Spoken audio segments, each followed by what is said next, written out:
council work session for the town of Pulaski for Tuesday, March 31st, 2020 to order. If you give us a roll call of council, Mr. Clerk. Yes, sir. Mr. Penn? Here. Mr. Dawson? Here. Mr. East? Here. Mr. Goodman? Here. Mr. Clontz? Here. Mr. Radcliffe? Here.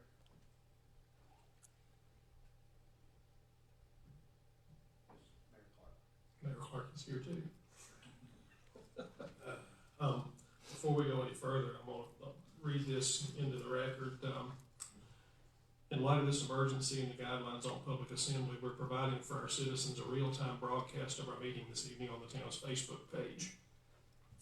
Council packet for this meeting is available on the town's website. Copies may also be emailed or mailed to those citizens wishing to have a copy. Please contact our clerk of council if you wish to have a packet sent to you.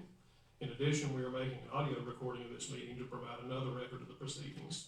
Concerning the notification for this evening's meeting, the town published notices in both the Southwest Times and the Pulaski County Patriot, in addition to placing a notice on the town's Facebook page. Since this is a work session, council will not be taking public comments. Citizens are most welcome to submit questions and comments by email, telephone, and regular mail. Any voting during this evening's meeting will be conducted by a roll call vote and duly recorded in the minutes of the meeting. In spite of this emergency, the essential business of the town is still being conducted. It may require some adjustments and adaptations as the situation develops, but it is the intent of the council, administration, and staff that we shall continue to serve our citizens to the best of our ability. From there, we do need one modification. I need a motion to modify the agenda to move item 10, the legislative portion of the agenda, items 10A, B, and C, to where item 9, finance is, and move item 9 to 10. May I have a motion to modify the agenda regarding this action? So moved. Second. I have a motion and a second. If you'll call the roll, Mr. Clerk. Yes, sir. Mr. Penn? Yes. Mr. Dawson? Aye. Mr. East? Aye. Mr. Goodman? Aye. Mr. Clontz? Aye. Mr. Radcliffe? Aye. In these strange times, it's good to see everyone face to face for a moment, even though face to face may not happen again for months. For all we know, this thing evolves so quickly. But thank you for taking your time and coming out tonight. And for those of you that are listening on Facebook Live or watching on Facebook Live, we welcome you as well. We'll move from there to our consent agenda. If you've had a chance to look at the minutes from the February 18th, 2020 council work session, would accept a motion to accept those.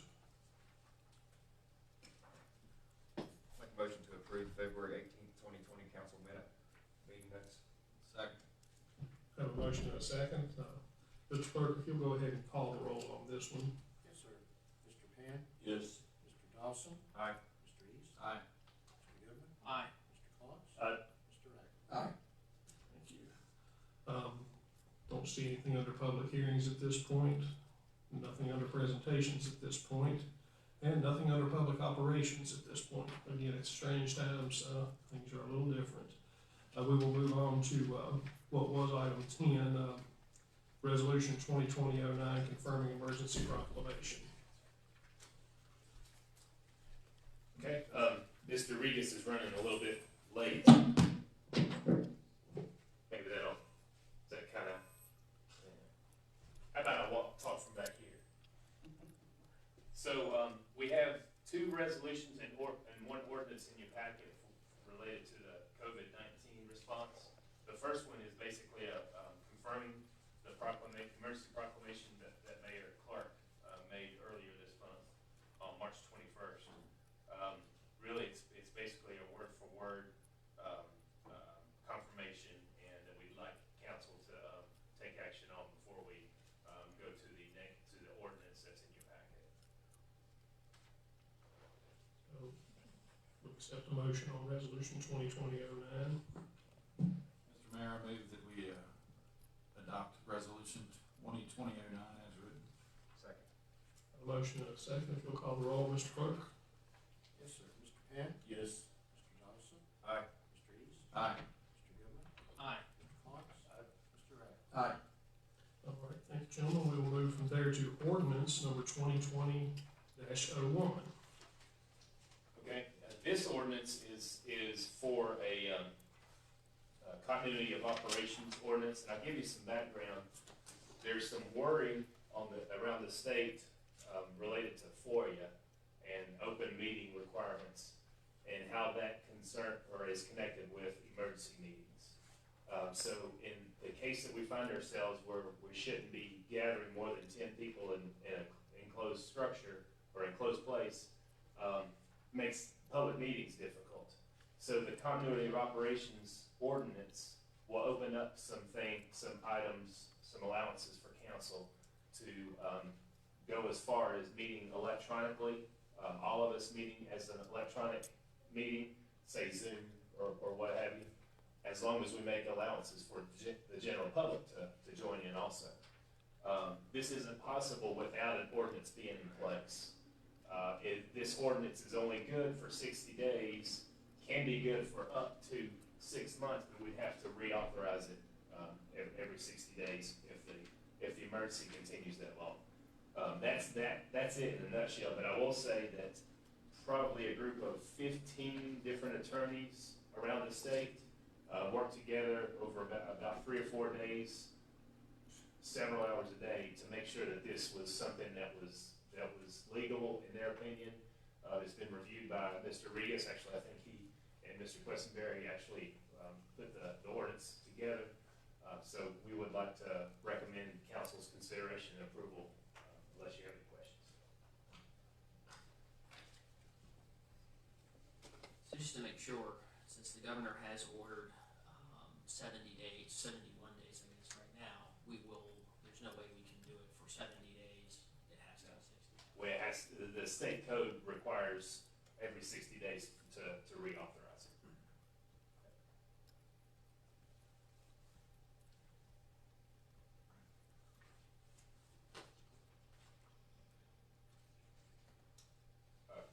You could read it. I don't know if you want. It's available on the website if anybody was from the public wanted it. Yeah, and actually all the 3 media all pages have is it. gonna be a while. Yeah. Okay.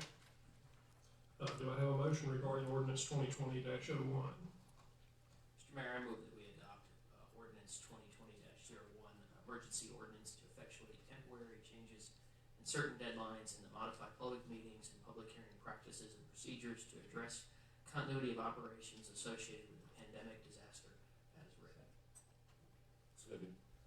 Got a motion and a second. If you'll call the roll, Mr. Clerk. Yes, sir. Mr. Penn? Yes. Mr. East? Aye. Mr. Dawson? Aye. Mr. Goodman? Aye. Mr. Radcliffe? Aye. Mr. Fox?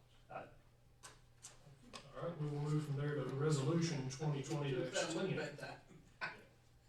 Okay, so now that we have an ordinance in place, we have to pass a resolution that basically states that that what we're finding ourselves in is a true disaster per the state code, and that meeting on a regular basis in groups of more than 10 is, 1, not allowed, and 2, not safe for everybody in attendance.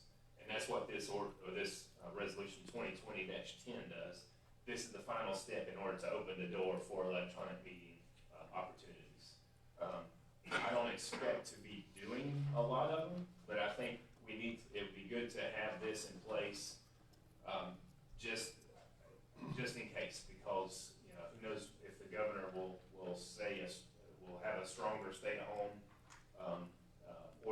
order next week, or maybe the end of this week, who knows? But this allows us to keep the operations and business of the council moving forward. Glad to answer any questions if you have.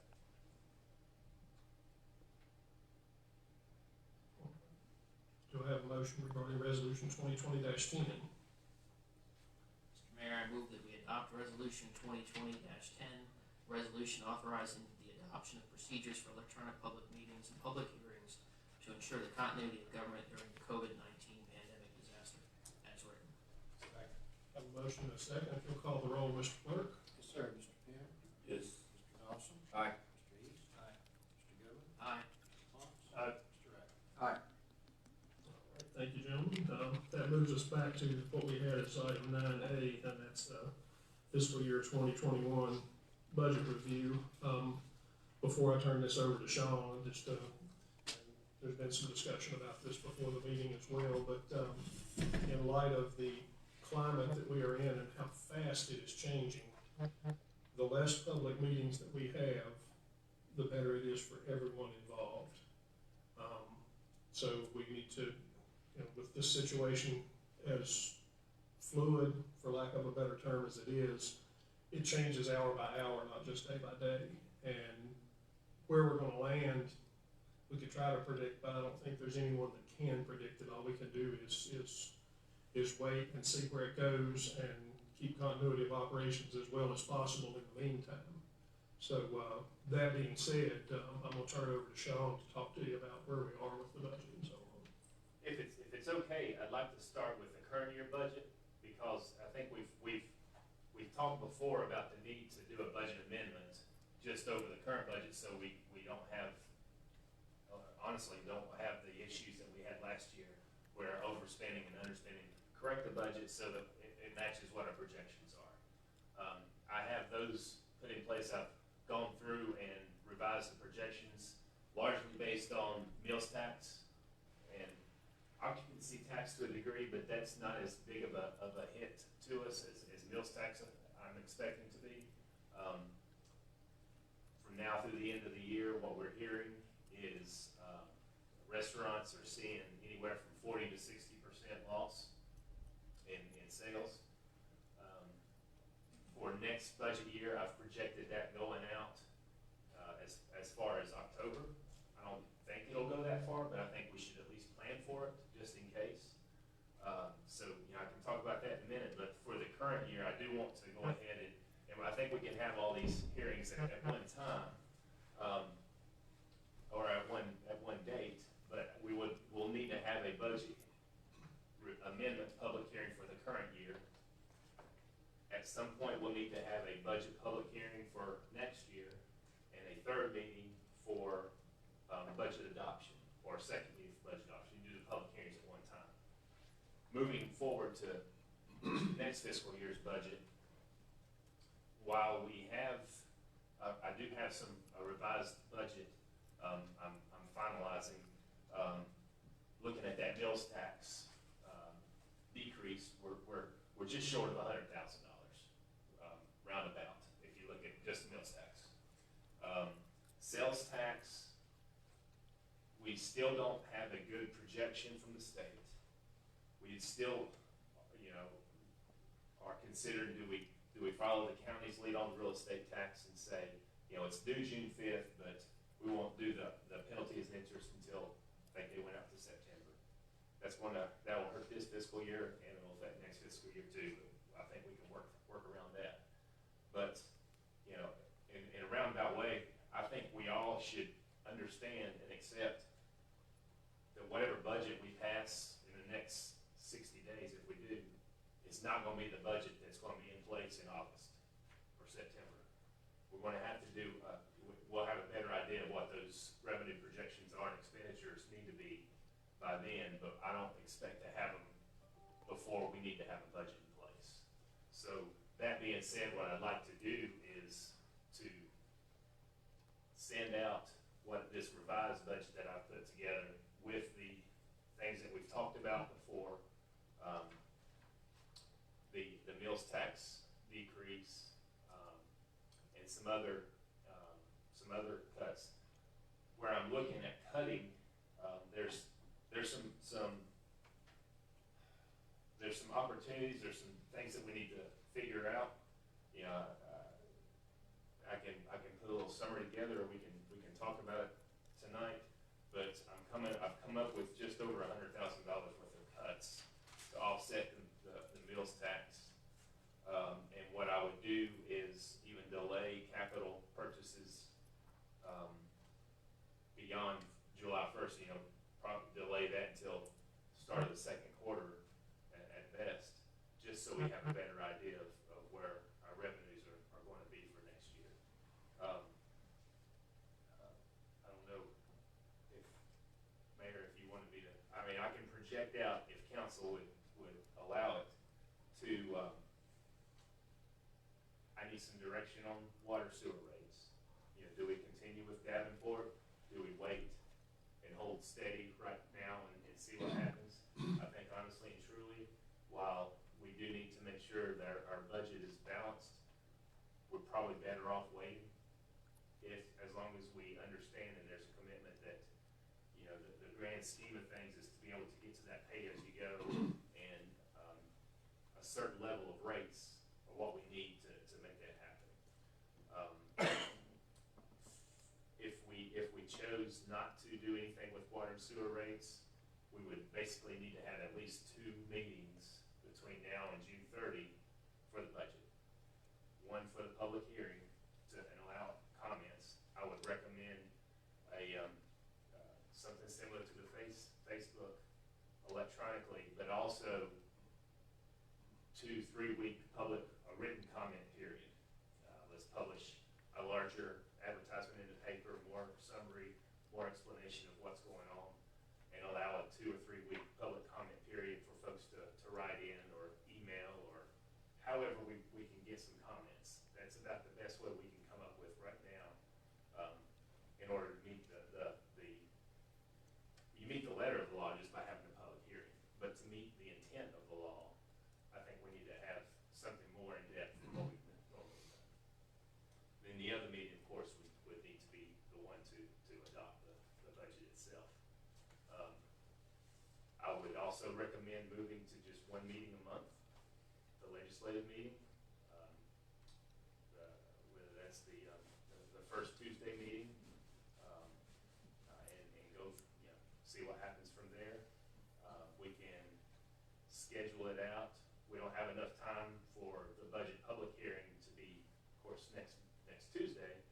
But if we did go to that 1 meeting a month, then the first Tuesday in May, which would be first Wednesday in May now, because of Election Day, would be could be the budget public hearing, and the first Tuesday in June would be the day that you act on the budget. That's what I'm recommending right now, but I'd like to open it up and get some direction and comments and feedback from council. I just have a question regarding the revised budget that will be put forth, and you said we would revisit it after sometime into the next budget year. I would imagine that, or I would suggest that be ultra conservative in every form, since it is it's an unpredictable situation. The last thing I would want to do is end up in a situation similar to where we are with this year's budget. So I don't know what you mentioned 100,000 specifically. That's just related to the meals tax. Right, which is a guess, which I'm assuming, what was our revenue last year, or what was it projected for this budget year? The current, for the meals tax for this current year was right at $1 million, $1,050,000 maybe, something like that. So I'm down, looking at the numbers, I think we're going to be in that 950 to 970 current year. I hope, you know, we were on track to cross that $1 million mark, and I was proud to see that. But I think we're still off of that. So we're seeing a reduction for at least 3 months, Yeah, potentially. 3 to 6. 3 this fiscal year and 3 next fiscal year is what I'm planning on. Do you feel like the $100,000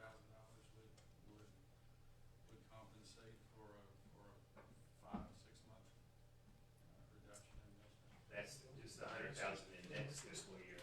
We're looking at about 100,000 in this fiscal year. Honestly, I'm sorry, for next fiscal yeah, year. for this fiscal year, we're fortunate because we were ahead of the game on the meals tax, on the revenues. So that loss is going to be, is more like 25,000-30,000 projection. So it's not because we were so far ahead on the meals tax collections already. But next year is going to be the bigger hit. The biggest question mark really is just going to be sales tax. What's the chance of these companies to ask for relief on the cruising machine tax?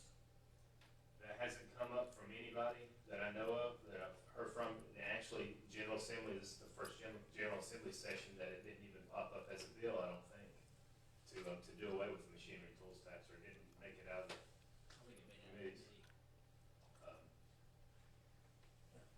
I don't expect it, but you never know. Yeah, honestly, we have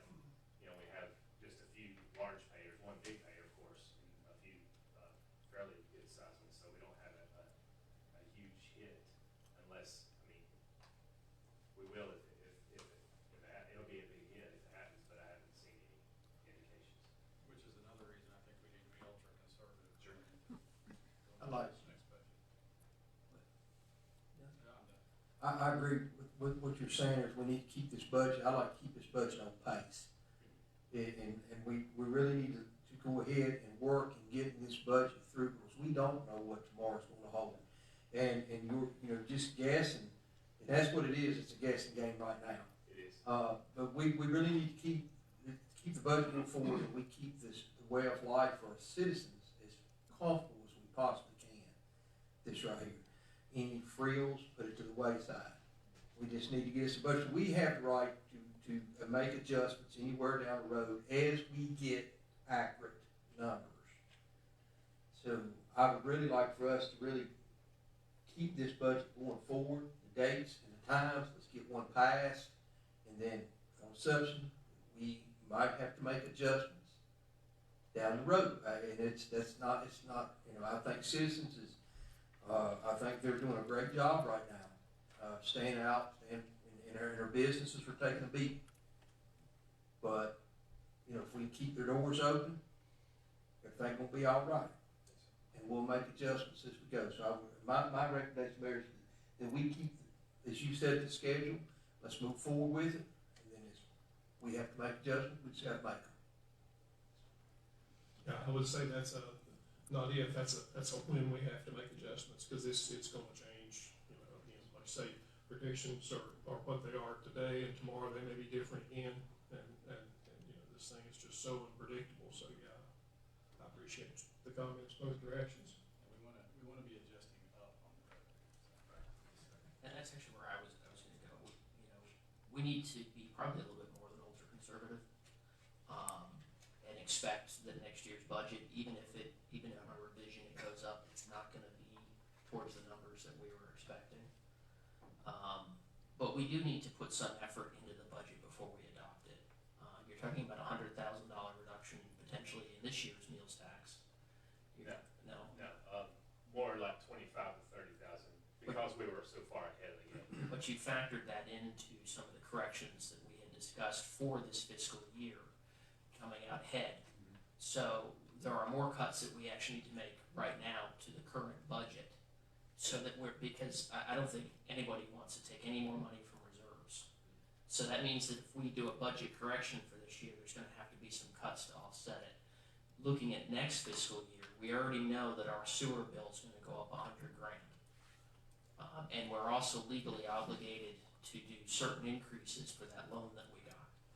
So those changes, we should just go ahead and make them. Nobody here wants to raise any rates. I mean, that's beyond obvious. But we're obligated to do it, and we have to make sure that we're paying the sewer bill to the best of our ability and make sure that the incomes are in to do that. So, those are areas that I would look at. But I think, you came back with what, a $9 million budget was the initial proposal about? 8.9. Yeah. So For general fund. So, I think what you're probably looking at is about 8.6, 8.7 now.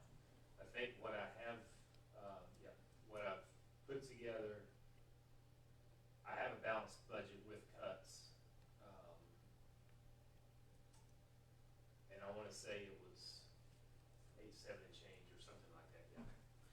And speaking of what Mr. Radcliffe said about no frills, we have to try to balance that, though, because we have a lot of folks that come June 11th, if they're allowed to go outside and do things, they're going to have a bit of cabin fever. And we're going to need to do things for the community just to help them to relax. Fortunately, maybe Pulaski baseball will still start on time, and we'll have our lovely home games. But there's still going to be things for people to do, and there's probably going to be a want to do some more things, especially in June. So we need to be looking at that. How do we do that affordably, little to no cost, but have some events for the folks, so that when we get to go outside, figuring out social distancing may or may not work at that time, that we can do those things. And I'll have a revised FY20 budget for you also for that correction or for the projections. Now that we've got electronic meetings allowed, I know we don't want to use them much, but it is our responsibility to the citizens that we put in the most effort that we can now to develop an appropriate budget. I'm not saying we need to inundate ourselves with meetings every week, but there's a point where we're just putting it off till later and just putting off the tough decisions till later. I think the difficulty is not knowing what those decisions are. You know, how bad is it gonna be, what, is it, you know, are we a 50% cut in sales tax or a 5%? Well, I think, Or, I'm sorry, I think some of those tough decisions, Mr. Goodman may be alluding to don't relate to necessarily the sales tax or. I think it's gonna, you know, how much money do we have to spend, but it's, yeah, but yeah, I think, Yeah, there are still some things worthy of discussion that we need to discuss, and we do need to be careful about a rubber stamp mentality.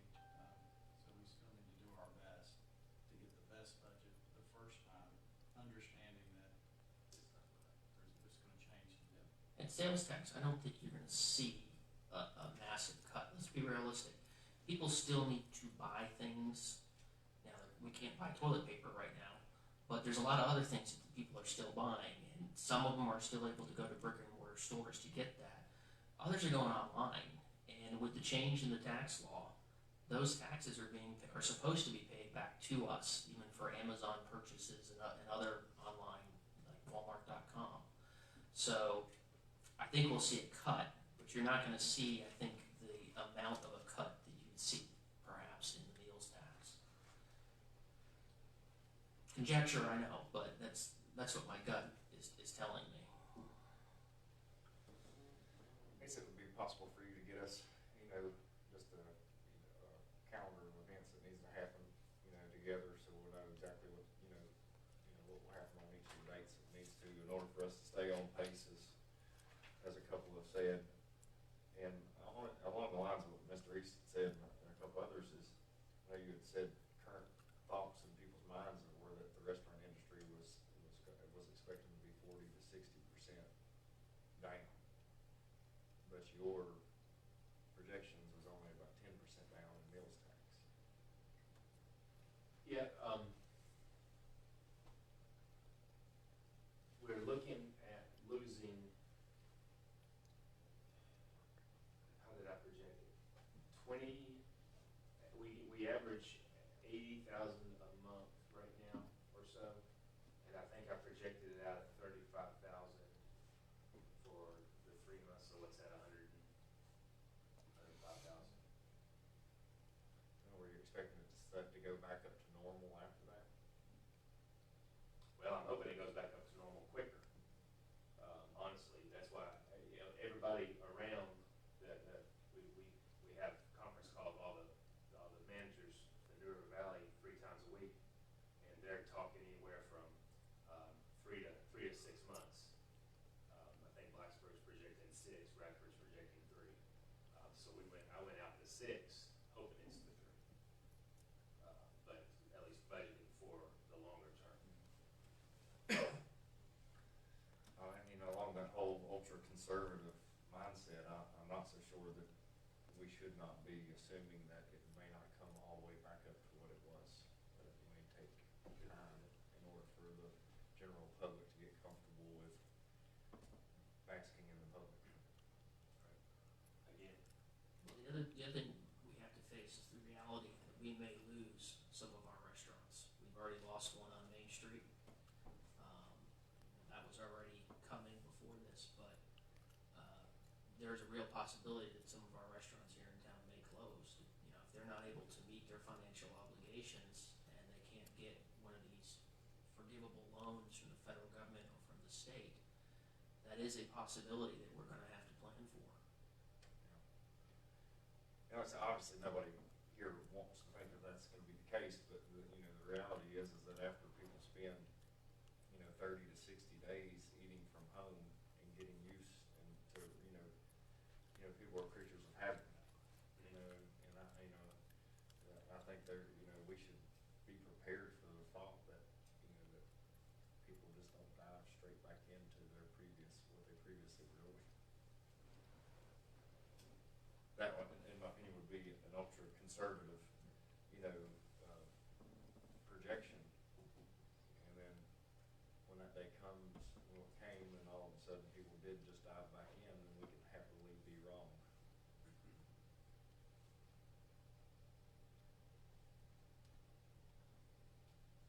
Probably the best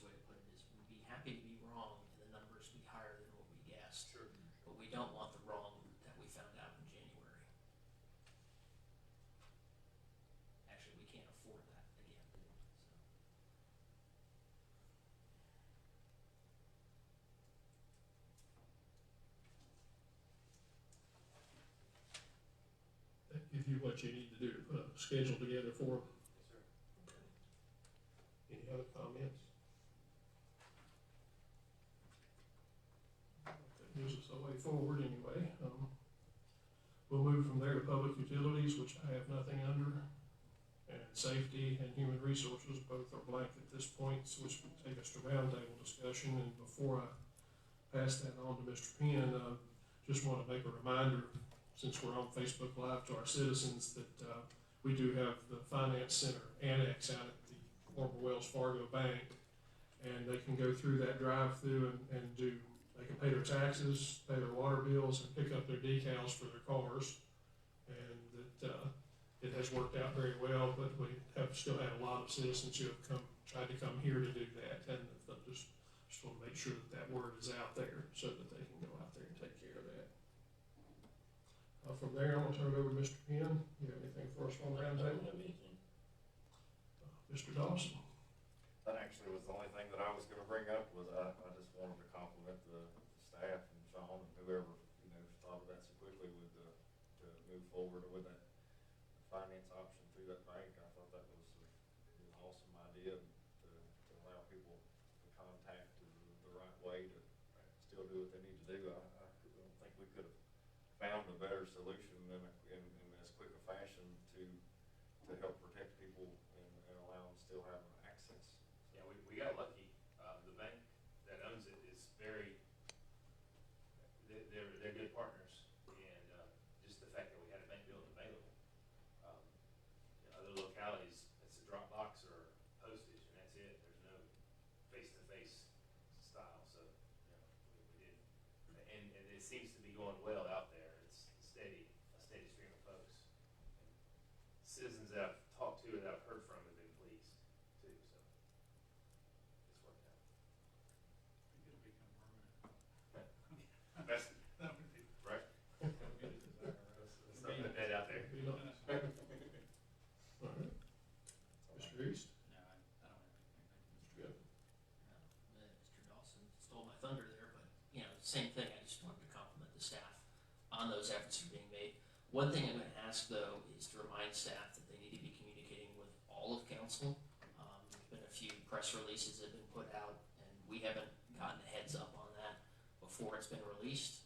So it's fun sometimes to see a press release that's on Facebook and it's not in our email, or certain things that have been decided in there. So I just want to remind that phone calls are great, especially if you're making a big decision. Sometimes email's not fast enough. Mr. Clements? No, I don't see them. Mr. Hackett? I do have a couple things anyway. Always do. The lights in our park was a very good thing. I want to thank you for jumping on that. Really quick, there was over 500 hits on that thing within about an hour cut on. So it was a very beautiful thing. I did have a request from Dr. White. We get some lights on the gazebo. We don't have any lights on the gazebo when it down the road. That's one thing, but I didn't realize what none of it. Very We used to, but yeah. they were different colors Yeah. than what's in the trees. So got rid of them. It was a very lot of and one thing I wanted to just bring to light real quick. If school was out, I know it does pertain to us, but it does pertain to us in ways. I want to commend the teachers and the school board. We have already got with the town manager a resolution when everything calms down, commending our school board. I was very impressed with my grandkids when they come home with the short amount of time those teachers had to get lessons, to get them to the end of the year was beyond amazing. The way they had them laid out per day, per week, to keep them on schedule. They had like a day or two to get this together. They did an amazing job. So eventually, when everything's quiet down, we maybe get them commended for that job too. I always look upon the positive side of everything. This is not going to last long. I always look upon the bright side of everything. And we're going to come out of this thing stronger than we was before. Because the town of Pulaski, there's people, we might fight with each other, but you surely don't want to jump in that mess and fight us all at one time. And we're very fortunate to have good first responders, the fire department, police department, rescue. You guys, we're on the front line of this thing. We're just fortunate it hadn't hit here really bad, and I pray that it don't. But I think if it does, we're in the best hands it can be in. I really do. I do. I always look on the bright side. Chief, you took care of that complaint the other day. That you appreciate it. I told him to send you the letter, not here, but send it. He was very pleased with what you did. So everybody hang in there. I think we're going to be okay. Thank you, Mr. Manager. You hang in there too. All right, from there, we're gonna be entering into a closed session, but I wanna make a kind of a public service announcement since we're on Facebook Live. Normally when this body goes into a closed session, we go to a separate room to do that, and you would have a live feed of an empty room for a little while, but because of social distancing requirements and so on, the room is not large enough for us, so we're gonna stay in here, and we're gonna pause the Facebook Live feed while we have our closed session.